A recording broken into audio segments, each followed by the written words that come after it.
Moin und herzlich willkommen aus dem Miniatur Wunderland zu einem neuen Wunderland-Update. Und das hat es wirklich in sich. Wir haben 3 Top-Themen hier aus dem Regenwaldbau. Dazu haben wir aber noch ganz was Witziges, nämlich Disney hat sich bei uns gemeldet. Toy Story 5 ist in die Kinos gekommen, ob wir nicht was dazu machen können. Und da haben wir uns nicht dreimal bitten lassen. Da haben wir uns dann überlegt, was können wir machen. Da ist was Lustiges draus geworden. Das seht ihr in diesem Update.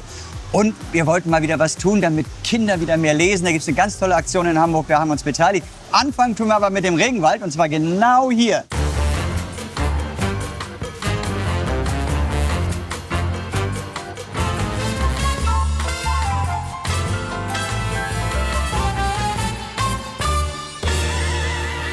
Wie ihr vielleicht schon erkannt habt, sitze ich gerade neben unserem Iguazu, wo wir seit letzter Woche unseren Dauertest fahren. Das ist aber nicht nur unser einziges Highlight hier in der Ecke, sondern hier haben wir auch unseren Waldbrand.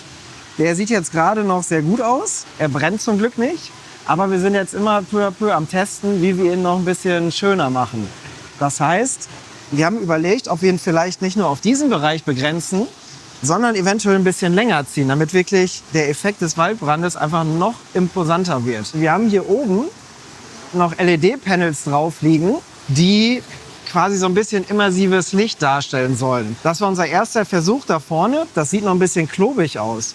Das wird jetzt wahrscheinlich so gemacht, dass wir das ein bisschen filigraner machen und hier über den gesamten Träger ziehen, damit so eine gesamte Lichtstimmung über den Bereich hier verteilt wird. Mit den ganzen LEDs und dem immersiven Licht sind wir aber gerade noch am Testen. Also wenn ihr da noch ein paar coole Ideen habt, schreibt es gerne in die Kommentare. Ja, Wahnsinn, oder? Das ist die Lunge unserer Welt und wir alle müssen mehr dafür tun, dass sie erhalten bleibt. Und ich bin dafür, dass wir sie wirklich größer machen. Das Feuer ist so prägnant, egal ob Tag oder Nacht. Das muss noch größer werden, damit noch mehr Menschen verstehen, das darf so nicht weitergehen. Und jetzt sind wir hier und das ist eine Höhle. Aber das ist nicht irgendeine Höhle, das ist eine ganz besondere Höhle. Ja, Höhle. Was ist an einer Höhle besonders? Wir experimentieren gerade mit Licht. Und das wird ganz toll, da freue ich mich drauf. Schaut mal selbst. Im Gegensatz zu unseren anderen Höhlen, die wir hier überall haben wir hier eine Höhle, die dadurch hervorsticht, dass halt Tageslicht hineinscheint. Das heißt, unsere anderen Höhlen sind ja sehr dunkel nach hinten raus. Da haben wir dann zum Beispiel irgendwelche Highlights drin, dass sich mal was bewegt, ein Knopfdrücker oder ähnliches. Hier haben wir im Gegensatz dazu einfach, dass diese Höhle durch ihre Lichtstimmung wirken soll. Das heißt, durch die Öffnung hinten in der Höhle kann Licht reinfallen, im besten Fall Sonnenlicht. Hier haben wir ja nur künstliches Licht, um halt einfach Sonnenstrahlen zu imitieren. Zum einen haben wir Deckenlicht, was hier reinfällt. Das ist uns aber nicht genug. Deswegen haben wir noch verschiedene Möglichkeiten, wo wir gerade ein bisschen mit am Rumprobieren sind. Ob wir zum Beispiel mit einem Strahler, den wir oben an die Decke hängen, einfach eine stärkere Sonne imitieren. Dafür habe ich mir hier so einen kleinen Strahler zusammengebaut, den wir hier durch so eine kleine hochprofessionelle Rohrkonstruktion ein bisschen fokussiert haben, um wirklich nur Sonnenstrahlen auf unsere Öffnung in der Höhle zu bekommen und nicht hier den ganzen Bereich auszuleuchten oder vielleicht auch die Gäste zu blenden. Das Schwierige ist, dadurch, dass ich jetzt ja nicht mich oben an die Decke hängen kann, muss ich das Ganze jetzt hier so ein bisschen so versuchen zu imitieren. Aber so in der Region sollte das vielleicht von oben reinscheinen, dass wir wirklich nur die Öffnung treffen. Und ich kann auch von hier sehen, dass sich, glaube ich, schon eine schöne Schattenbildung in der Höhle ausbildet. Oder aber, ob wir hier innen drin kleine LEDs verbauen, die die Sonnenstrahlen auch imitieren können. Dazu brauchen wir aber natürlich Strom. Ich habe hier so einen schönen Akkuadapter, mit dem ich mir jetzt selber mein eigenes Kraftwerk baue, damit wir da oben jetzt gleich Strom rankriegen. So, hier im Hintergrund sieht man jetzt meine Alternative zu unserer künstlichen Sonne oben an der Decke, nämlich kleine LEDs mit verschiedenen Aussparungen, um halt unser Sonnenlicht zu imitieren.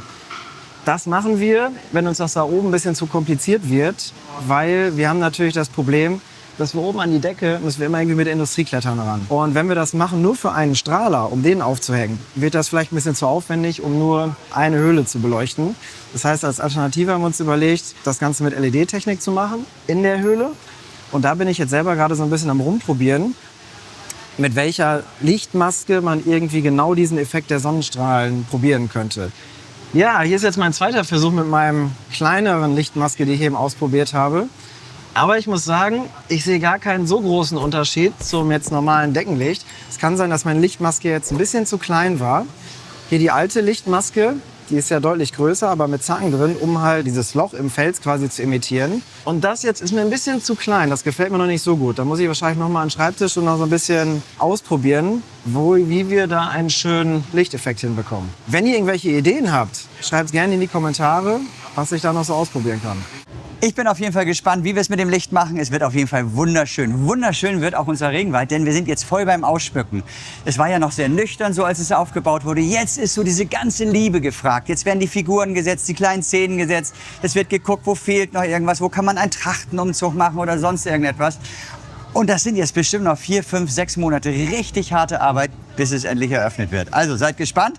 Das ist jetzt so das, wo es am sichtbar sich am meisten verändert und wir halten euch immer auf dem Laufenden. Jetzt schaut mal erstmal, das hier ist so eine kleine Ecke, das sind vielleicht 1,5 Quadratmeter. Wie viel Arbeit da drin steckt, das ist Ouro Preto, also das ist eine Stadt in Brasilien und ich liebe sie, es ist sie so bunt. Da guck mal, da hinter der Kirche, da, der Umzug und so, die Autos, da haben wir gerade über diskutiert, sind die zu modern? Nee, die sind inzwischen auch modern da drüben. Man hat so im Kopf, die müssen ja ganz alt aussehen. Das ist eine ganz, ganz spannende Phase, aber guckt am besten mal selbst. Ich bin hier fürs Ausschmücken zuständig und angefangen habe ich damit erstmal zu recherchieren, was geht eigentlich so ab in Ouro Preto. Und da kommt man relativ schnell darauf, dass Ostern eine ganz große Nummer ist und die Karwoche, die Semana Santa, wird komplett durchgefeiert. Da gibt es eine Osterprozession, wo im Vorfeld Familien, Einwohner von Ouro Preto zusammenkommen und alle Straßen mit Bildern beschmücken, die sie aus Blüten und Sägespänen zusammensetzen. Und das habe ich auch gemacht. Man sieht auch bei uns, dass es einmal die Prozession selber gibt und ganz vorne sieht man, wie die Bilder erst gelegt werden. Ich habe das auch aus Sand gemacht und aus dem, was wir so als Blüten benutzen und habe daraus dann eigene Bilder gelegt. Dann gibt es eine Sache in Ouro Preto, was ich richtig cool fand, und zwar wird einmal die Woche freitags treffen sich Musiker einfach auf einer Straßenkreuzung, immer auf der gleichen und fangen an zu jammen. Leute kommen dazu, es wird gefeiert, Tische, Getränke werden alle mitgebracht und diese Szene habe ich auch auf die Anlage gebracht. Als ich das Gerhard erzählt habe, hat er ganz leuchtende Augen bekommen. Es ist bekannt, ich habe es zwar selber noch nicht gehört, aber dass er ein super guter Gitarrist ist und leidenschaftlicher Musiker.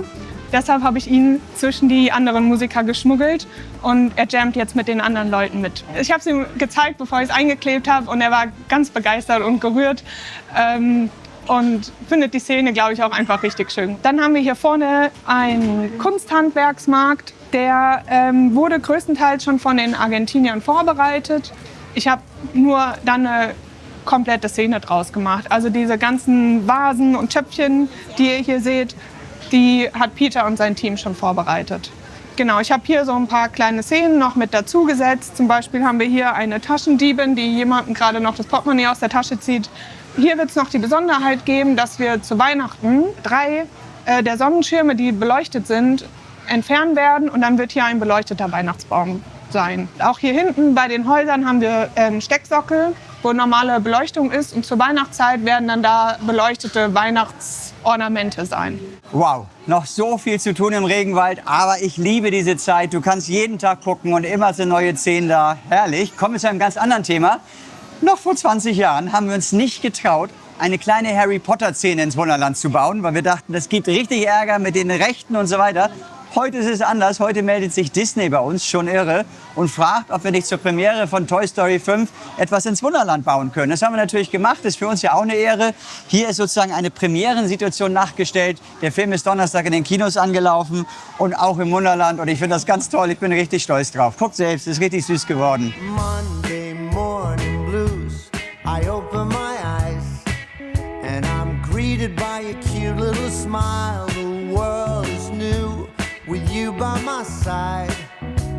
Everything is beautiful. Tuesday afternoon, I'm calling you home just to hear your voice on the phone. I think of you and I'm not alone.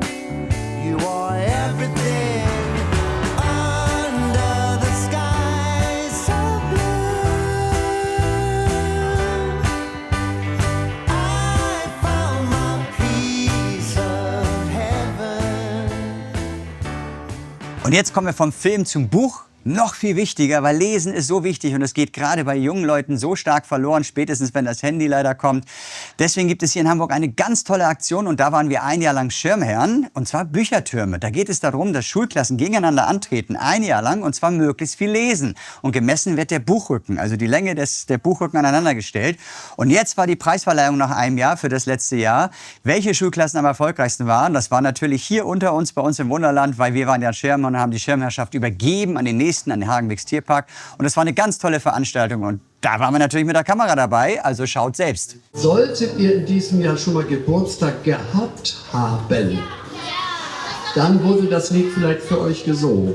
Wie schön, dass du geboren bist, wir hätten dich sonst sehr vermisst. Ich war heute gern dabei hier im Miniatur Wunderland. 15 Jahre Büchertürme und ich durfte es jetzt zum ersten Mal miterleben, was es heißt, wenn Kinder richtig viel lesen, sogar in einem Wettbewerb schauen, wer den höchsten Bücherturm gelesen hat und dabei auch noch zu singen und auch Musik kann Fantasie beflügeln. Das alles war für mich ein großes Erlebnis. Januar, Februar, März, April, die Jahresuhr steht niemals still. Mai, Juni, es war ein großartiges und wunderbares Projekt, das so richtig ins Wunderland passt. Erfüllt von Fantasie und von Freude und Lachen der Kinder. Besonders dankbar war ich über den Beitrag von Rolf Zukowski, der es verstanden hat, den richtigen Ton anzugeben und mit seinen Liedern die Kinder immer wieder zu begeistern. Und wer gut aufgepasst hat, der weiß, dass nur noch eine Klasse übrig ist. Und das ist die Klasse...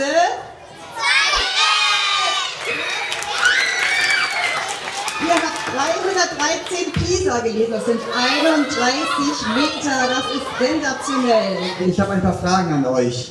Wer mag denn lesen lieber als Mathe? Wow. Und wer von euch macht Sport? Alle. Und wann wird man besser im Sport, wenn man was tut? Trainieren, genau. Und was machen Bücher mit euch? Die trainieren was? Lesen und den Kopf. Und das ist so unendlich wichtig. Je besser ihr den Kopf trainiert, je mehr ihr in euch in eurem Kopf Gedanken macht und je weniger ihr später, hoffentlich noch nicht, später mal auf so ein komisches, blödes Handy schaut oder zu viel in den Fernseher schaut, da guckt ihr euch nur was an, da trainiert ihr nichts, gar nichts. Jedes Buch, das ihr lest, jedes Buch trainiert den Kopf hier oben. Und wisst ihr, was wir im Wunderland brauchen?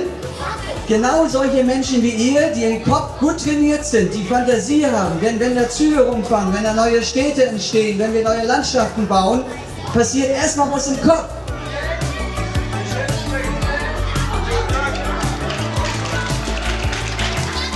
Das war einfach schön. Ich habe das geliebt und es sind so viele Bücher gelesen worden. Ich bin gespannt, ob es im nächsten Jahr so weitergeht. Je mehr Bücher unsere Kinder lesen, desto besser. Ich glaube, das war wirklich eine tolle Folge. War zwar kein Buch, war ein schöner Film, aber ich glaube, ihr hattet Spaß, hoffe ich zumindest.